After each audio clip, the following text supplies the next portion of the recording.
Hi kids, I'm Shay Kaye and you're watching KidHubFit, where we have so much fun talking about all things food and fitness. Today, you're joining me here at the lake where we get to learn all about water sports. That's right, we're going to talk about things regarding safety, regarding equipment, and all of the different types of activities that we can do, whether it's behind a boat or even just on the water itself. It's going to be so much fun. I have so many different types of equipment to show you and videos that we're going to be playing throughout this to make this super educational, super interactive, and very fun for you so you can learn for your next trip to the lake. First of all, let's talk about safety. When we're at the lake, do we need to be sure we have an adult with us? Yes, we absolutely do. When we are around water, it is so important that we are with an adult. And another thing that's really important,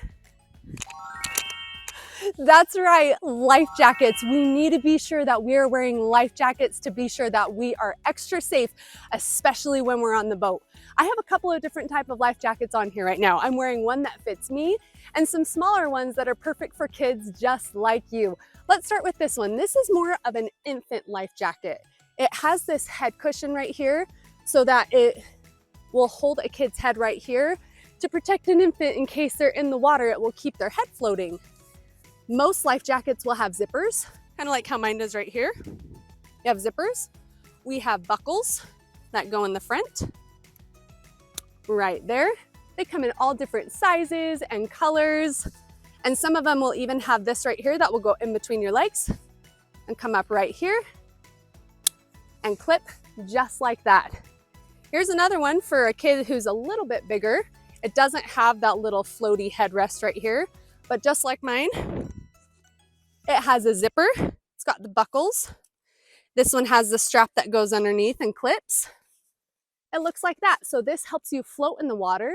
Even if you know how to swim, it's really good to wear a life jacket because in case of an accident, in case you fall out, you're gonna float, which is fantastic. This is also to help you hang it when you're not using it, or even for an adult or someone to help hold a child when they're in the water, just like that. This is what my life jacket looks like. Super nice and cozy. It's supposed to be snug all the way around so I can float, especially when I'm doing water sports. The first sport we're going to talk about actually doesn't require a board or any other equipment besides your life jacket, the boat, and the rope. So let's go grab that stuff.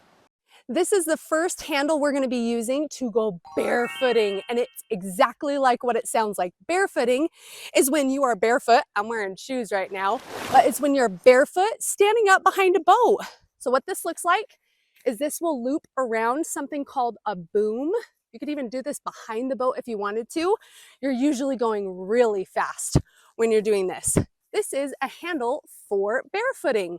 It's usually really nice and sturdy. So when you're barefooting, it's hard to lean back. I would normally be leaned back pretty far right here. So you're barefooting just like this, and your feet are touching the water, and you're going super fast. This is actually super cool.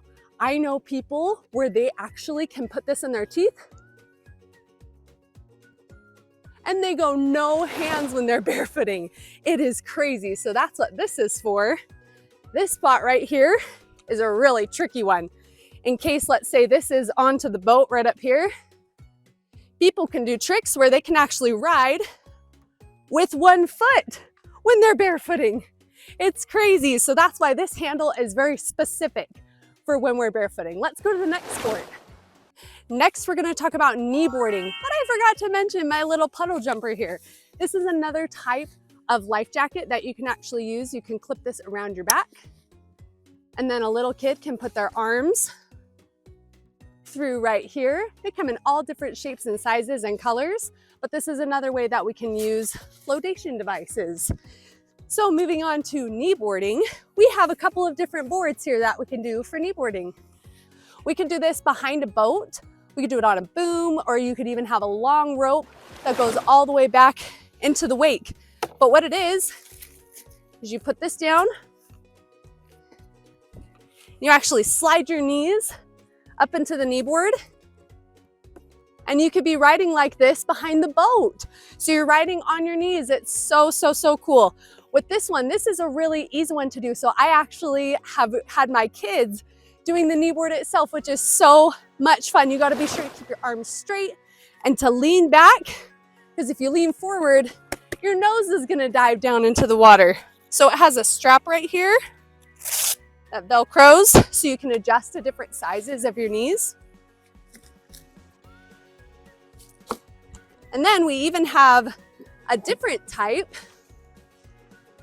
where we've had even kids as young as 1 year old riding on something like this, because you can attach this type of a rope to the boat and the kids can either hold on to this themselves, or you can actually hook this up onto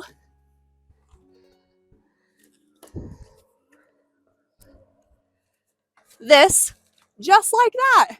Isn't that awesome? So kids can kneel down on this. They can even stick their feet up in here if they wanted to and do something more like this.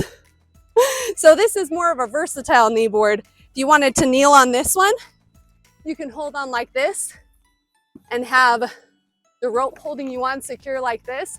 So this is a really cool and introductory kneeboard that is super fun for doing behind the boat. I'm actually going to take off my life jacket. It's really hot out here. And remember, I can take off my life jacket because I'm not actually swimming. So right here, speaking of being hot or cold, sometimes the water when we get into a lake, it can actually be pretty chilly. So if the water's cold, there are things called wetsuits and dry suits that you can actually put on to keep you warmer in the water. So this is a little kid wetsuit. Looks like this, so it's nice and warm. It's a really athletic and stretchy material. It usually has a Velcro on the back of your neck. This is the back. And then it also has a zipper where you can zip it up so it keeps you nice and warm when you're in the water. Then I have two others that are meant for adults. This is a wetsuit and this is a dry suit. They look pretty similar, so what's the difference? A wetsuit actually gets you wet. So the material here is going to keep you warm because it's nice and compact and it's going to keep your body warm, but you're still going to get wet when you're wearing a wetsuit. But when you're wearing a dry suit, you are actually going to stay pretty dry. So when I'm wearing my swimsuit and I'm going surfing or wakeboarding or doing something behind the boat in the water and I wear a dry suit, I'm actually going to stay really dry. So right here it has a big zipper right here that will zip up across your back and it will keep you super, super dry. Next, we're going to talk about wakeboarding. Wakeboarding is so much fun. It's very near and dear to my heart. I love wakeboarding. I've been doing it since I was a little girl. What you do with the wakeboard is, so this right here, these are your bindings. So you put your feet inside of here. Wakeboards come in all different colors and shapes and sizes. And also this board is meant for kids. So you put your feet inside and you cinch your feet up. And then you're gonna get behind the boat and you stand up. And so if you're the boat, and let's say this is right there, you're gonna stand up and you're gonna be wakeboarding just like this. So you'll either be right foot forward or you'll be left foot forward. That's the case with most sports when you're doing things behind a boat. This is what a wakeboarding handle looks like. It's usually pretty grippy right here. And then here's the rope. And this will connect to a really long rope that goes and connects to like the tower of your boat. This is a really cool thing right here. I want to show you this. If you're learning how to do a spin or something like that, watch this.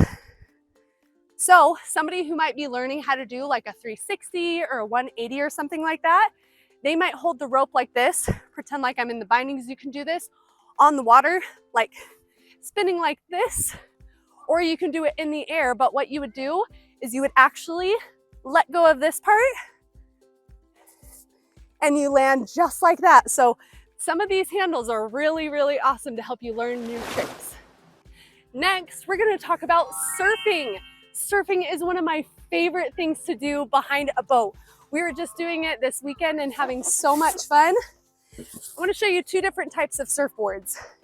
You have a skim style right here, which is a little more sleek. Now also, it doesn't have a lot of fins on the bottom. I'll tell you why in just a second. And then you have a surf style board.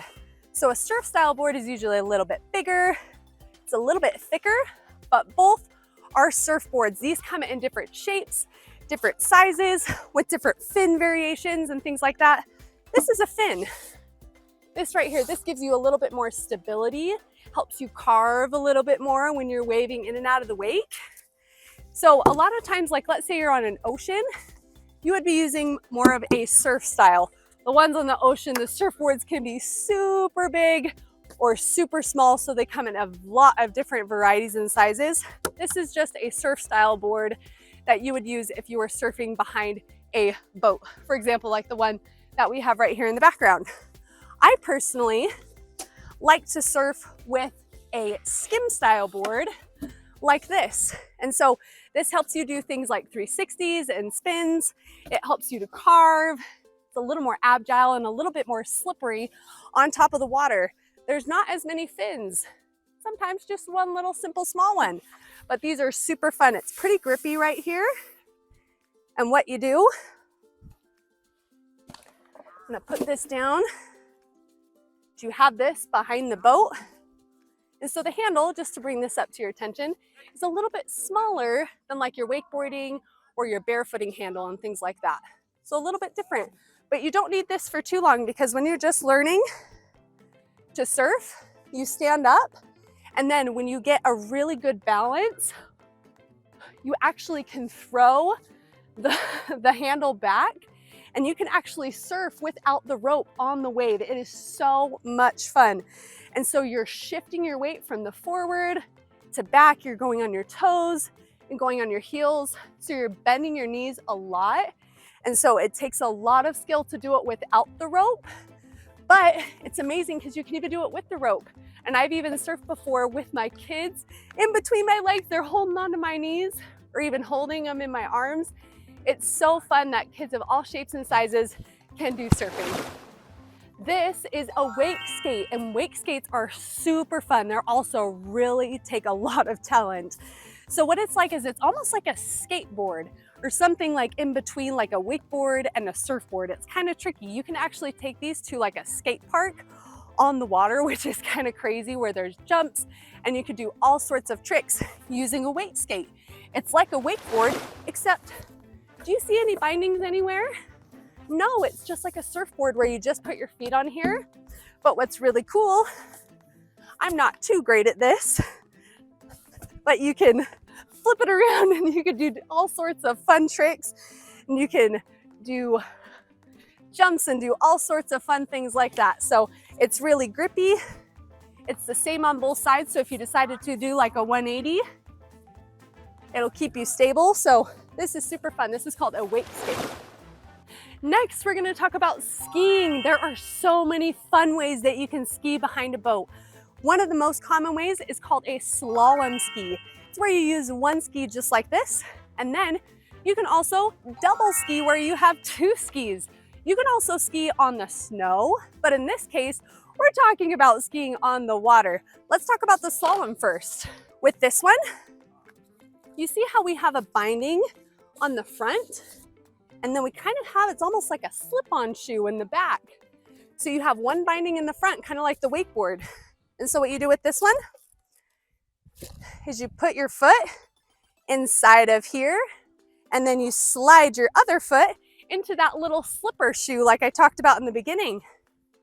And then you can grab your handle like this, and you're gonna crunch down. And then when you stand up, you have your front leg pretty straight, your back leg is bent, and you're leaning back. It takes a lot of skill, and the boat is going really fast when you're doing a slalom ski. So you're balancing just on one ski and you're carving super sharp. It's really fun. I want to talk about the difference between these two ropes right here. So this rope is used more so for beginners who are learning how to slalom. And this is used for people who are a little bit better at learning how to slalom. I think I had my grip a little wrong earlier. When you're doing a slalom ski, you have your hands just like this, one on top of the other. When you're wakeboarding and surfing, you're usually just like this. But so when you have your foot inside of the slalom ski like this, you put your rope in between there to help you stabilize because it can be kind of wobbly. But when you get really good, you can use something like this where you don't have anything to stabilize you and you can just hold on just like this. I think I switched my grip from that last part, but you get the idea. So that's more so what you do when you're slalom skiing.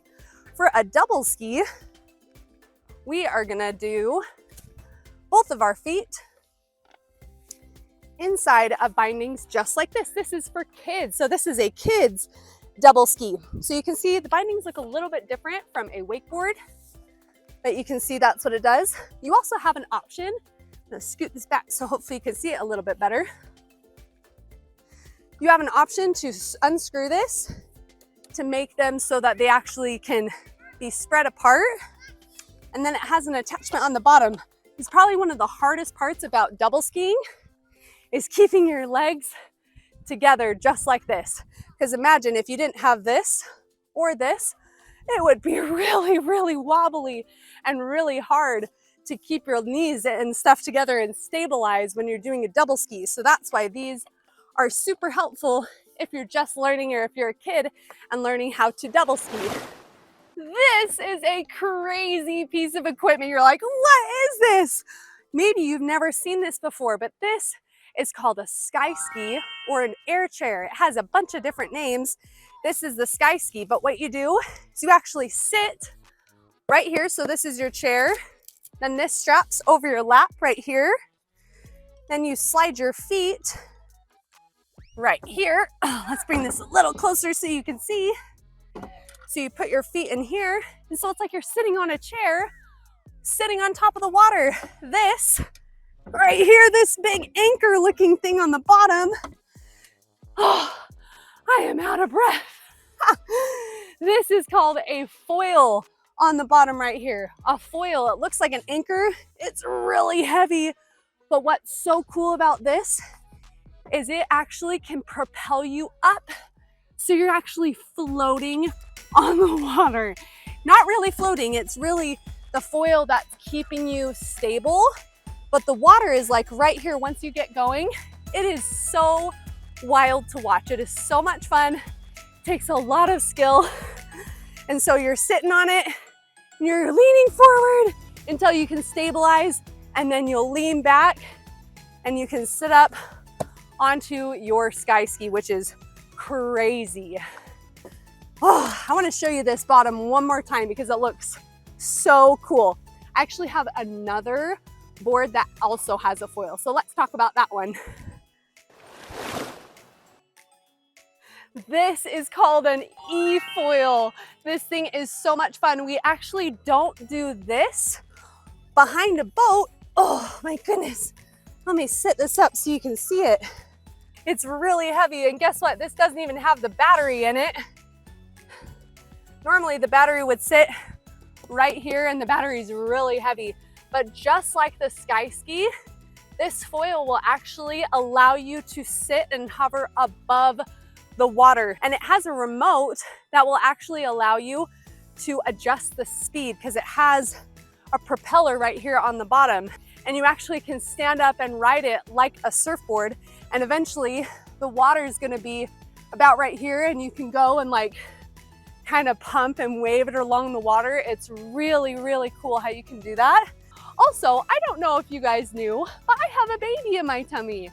I have been growing this baby for 13 weeks. So I am about 1/3 of the way through. So right now I have 2 babies. I have Ari and Zane. They're 4 and 2. And we have another little baby that's coming here soon. Another sport that uses a foil is called a wake foil. This is done behind the boat with or without a rope, but without is a lot more challenging. This is like a surfboard with a foil on the bottom. It's oftentimes called a hydrofoil. It helps you stay above the water, and the foil is what anchors you to the water and helps propel you forward. This rider is actually pumping his legs to give him momentum so that he can stay riding above the water for longer. This is a paddleboard. This is so much fun to be able to literally, once again, just walk down to the water, put it into the water. It floats really, really well. It's got a fin on the back, so I gotta be careful. I'm gonna stand up here so I don't hurt the fin. But you stand on it, usually in the middle, right here, and you are going to paddle. It is so fun. You can do this when you're standing. You can do it kneeling down. You can even do it sitting down.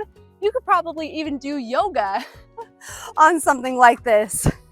Just be balancing on the water and maybe